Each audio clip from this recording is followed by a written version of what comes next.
Hello दोस्तों, कैसे हैं। आशा करते हैं कि आप लोग ठीक होंगे, स्वस्थ होंगे। चलिए कुछ क्वेश्चन पर डिस्कस करते हैं जो क्लास 10th के बायोलॉजी के फर्स्ट एक्सरसाइज जैव प्रकम से है। ऑब्जेक्टिव है, कहा गया है वाष्पोत्सर्जन कैसी अभिक्रिया है। वाष्पोत्सर्जन जो है एक प्रकार की भौतिक अभिक्रिया है, यानी सूर्य के प्रकाश के द्वारा पानी का अवशोषण होना। ये भौतिक अभिक्रिया के अंतर्गत आते हैं, न कि रासायनिक अभिक्रिया के अंतर्गत, यानी भौतिक अभिक्रिया है। दूसरा कहा गया है पत्तियों में गैसों का आदान प्रदान कहाँ से होता है। आपको पता होगा पत्तियों में गैसों का आदान प्रदान रंध्र से होता है।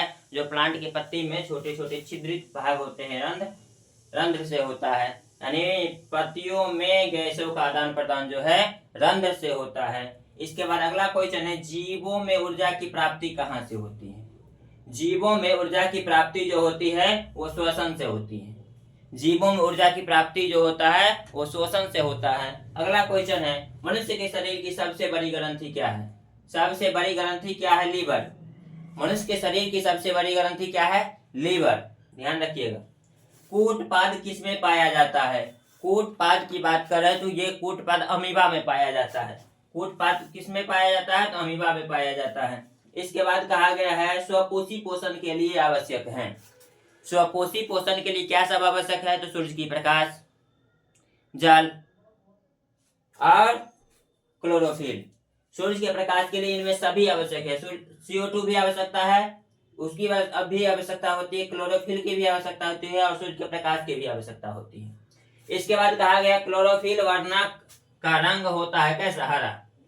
क्लोरोफिल वर्णक का रंग होता है कैसा? हरा। ध्यान रखिएगा। कौन सी क्रिया सभी जीव के लिए अनिवार्य है? श्वसन। कौन सी क्रिया सभी जीव के लिए अनिवार्य है? श्वसन। श्वसन निम्न में से किस प्रकार की अभिक्रिया है? ऊष्माक्षेपी, क्योंकि ऊष्माक्षेपी अभिक्रिया ही इसमें होगा। इसके बाद है कवक के पोषण में कौन सी विधि कार्य करती है। कवक जो होता है उसमें कौन किस प्रकार से पोषण करता है? मृतजीवी पोषण। कवक में जो होता है वो कैसा होता है? मृतजीवी पोषण। मिलते हैं फिर अगली वीडियो के साथ, तब तक जय हिंद, जय भारत।